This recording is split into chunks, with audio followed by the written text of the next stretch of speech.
Hey there, comic book fans. I am back from the comic shop this week, and I got 6 new comics, plus the IDW Insider Spotlight on IDW's acclaimed creator-owned works. It's free. I just picked it up because there's the checklist. Just for the heck of it, just to look through. It's got Yakuza Demon Hunters. The Max. Ads for all the IDW creator-owned stuff. Lock and Key, Joe Hill. I have Lock and Key. It's good stuff, the hardcovers I have. Meet Steve Niles' Monster Hunting Family, Tales from the Dark Side. Most of this stuff I'd say I'm unfamiliar with. Brutal Nature, Concrete Fury. Darkness, Visible, Who, What, I'll give it a look through. It's free. Who knows if I might find something good in there, but it's something to look at. And here we have No Mercy, issue number 14. I like that cover. All those tattoos. And I found No Mercy as a series generally kind of up and down and in the middle. But issue number 13, the last issue of this, was the best issue of the series. And not only was it the best issue of the series, it was one of the best comics I've read in a while. So it was especially good. No Mercy number 13.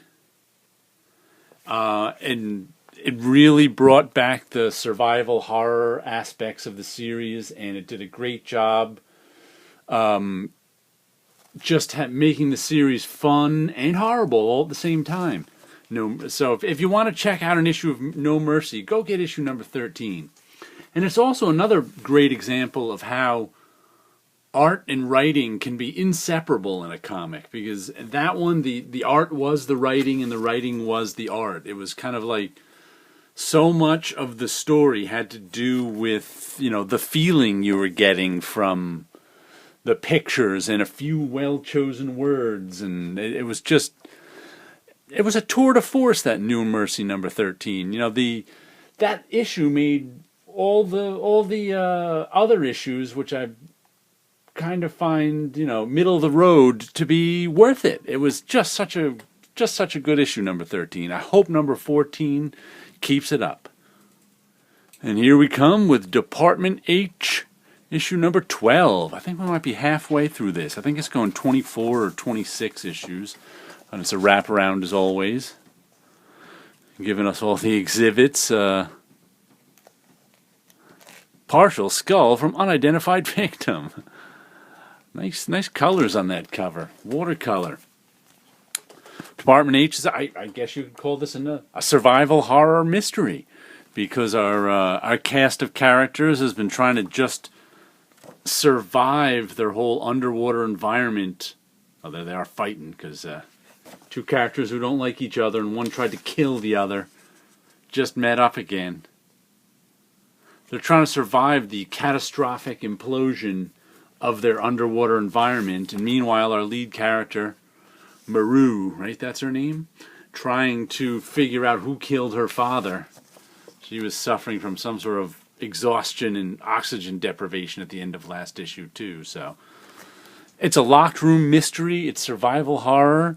It's Matt and Charlene Kint on the writing and artwork, and I think Matt Kint has a new book from the new relaunch of Exo, Man of War, came out today that he's writing. But as much as I love Department H and as much as I loved Mind Management, I found his Valiant stuff to be okay, but not good enough, not as good as this stuff. So I passed on Exo, Man of War, but I'm sure it's solid, just not as good as Department H. And next, here we go, Stray Bullets, Sunshine and Roses, issue number 22, and more crazy, violent capers in this one. As last issue, all the characters who ran away from, what city was it? Baltimore, after stealing some drug dealers' money, and have been hiding out here at Beth's mother's house. Which one's Beth? Beth and her I think Beth's mother had her when she was 16, so Beth's mother likes her to pretend she's her sister. And as they showed up in Beth's mother's hometown, where she became a housewife now, and oh, it's just nuts. It's really hard to describe, except to say the drug dealers from Baltimore have shown up at Beth's mother's house, and violence has ensued, and oh my... To describe the plot of Stray Bullet, I think, what does it say in the back here? It's got a perfect sentence that describes, it's not in the back this issue. I think it says something along the lines of, the lunatic ravings of people too dangerous to all be in the same room. And that describes Stray Bullets pretty well. This book is nuts. It's hard to... It's funny, it's brutal, there's crime, there's death, there's all sorts of bad things happen, but it's entertaining. Check yourself out some Stray Bullets. And here we go with Savage Dragon 222. And as Eric Larson was tweeting today, don't be afraid to jump on comics with big numbers on them. Every comic has a big number. Just because they relaunch and it's got number 1 on it doesn't mean the stuff hasn't come before. They'll catch you up. And Savage Dragon has always been excellent. Always going with some tall, thin layouts on this one. And let's see, that's she was just reunited with her mother. That's her mother in her underwear there. And Mr. Glum stole her from her home because she looks like... oh, it's all confusing. But it's easy to catch up on Savage Dragon. It's not so confused. Recapping the plot really doesn't matter because each issue kind of starts afresh. You might find yourself in the middle of a fight sometimes, but it's easy to figure out who's the good guy and who's the bad guy. Dragon is the good guy. Whoever he's fighting is the bad guy. There he is trying to... And he works for the Chicago Police Department, as his father did before him. And his father was just finally let out of jail. And it's just a good, solid superhero book. If you like superheroes and supervillains and their personal lives and their fights and everything like that, Savage Dragon is a good book for you. It's just a good, solid superhero book. And what do we have for you here? A new issue of The Beauty. Last issue was pretty interesting. I think it was a done-in-one. It was kind of a slice of life story. I don't know if they're going to continue it. Sometimes they continue things, and now it looks like we're back to our cop story. But it was a done-in-one story about the beauty is an STD that makes people beautiful, and now we find out, and people have been wanting to catch it, but now we're finding out 3 or 4 years after the epidemic that it could kill you too. And last issue was kind of interesting, and it was a slice of life story about a guy who was already beautiful, and what his dating life was like in the world of the beauty, because there were women who wanted to sleep with him to catch the beauty. Because they wanted, like I said, a lot of people want this disease, because it makes them beautiful. And you can eat whatever you want and still be beautiful.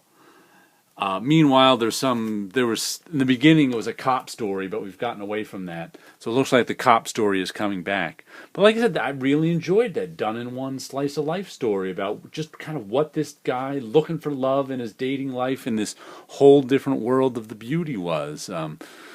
It's a good book. It goes in all different directions. Much to my surprise, like I said, it started out sort of as a police procedural, but I've liked all the different directions it's gone in. So check out The Beauty. Our final book of the week is Birthright, issue number 23. Looks like, hey, wasn't she? This must be a flashback. She's pregnant in our timeline right now, but they've been flashing back to her. And our hero's child... Oh, look at that special demon guy. Once again, 2 worlds clashing. There's our hero who's been corrupted. And there's our... Is she a hero? Is she a villain? We don't know. There's all sorts of... there's 2 worlds at war kind of thing, and the Earth doesn't know it, and... People are trying to save the Earth and save the other world, and this guy right here is the head villain, who we really haven't seen. He's just a presence in the background. His name is Lore. And he's conquered this whole other world, and now he's got his designs on Earth. And the hero who was made to defeat Lore has been corrupted by Lore and now fights for him. And that was this guy right here, who was kind of the lead in the book. But he's got that's the corrupted guy right there. But his big little brother, since he aged faster than his big brother, and since he was on another world, has been trying to save him. And we find out there's all sorts of wizards and magic and power going on. It's a fun fantasy story. Give it a read. It's all in trade. Finally, we'll give you a look at the variety of background art I've got going on here. This is just some of the stuff I've been working on. This is I did another World's Finest Superman. What number is this? World's Finest 290 from the early 80s. I will open this up for you again just to show you. Does this one have that nice Ed Hannigan cover? Papa, here we go. Superman, I blew up a panel from the inside.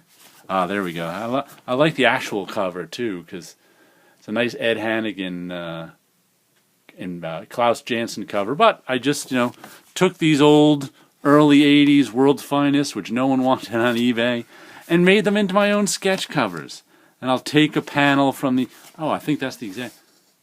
That's the panel I took, and I blew it up big and chunky and made it here. And that's one of the things I've been doing with these comics. And here is, I just started doing these again. These are my Monsters on Comics. I ran out of white Conti crayon and tried to buy some new Conti crayon. You can see this is an old issue of Man-Thing, I think, from the 70s. And my comic shop was throwing out because it was too damaged to even be in the dollar bin. So I got this nice white pastel that I'm using. That's marker and pastel now instead of Conti crayon. And here is one of the 25-cent Walking Deads. Once again, whoops. Damn, I smashed the camera. We'll open this up for you and give you a look at the what it looks like out of the bag. Because I wrap it around a little. So there's my own piece of paper I put on there and pulled the staples out and put the staples back in. And this is one of those 25-cent Walking Deads, 163. That my comic shop gave me because they got a million of them. And I make my own sketch covers. There we go. Monster coming at you. And finally, this is one of my faux comic... Whoops, that one's going to fall. Get back up there. Faraway Worlds. This is one of my once again, I do the logo on a piece of Bristol board. This is not on a comic. This is on a flat piece of paper. And it's just my sort of weird sci-fi world comic. All right, I got to get these back in their bags. And you guys have a good week out there.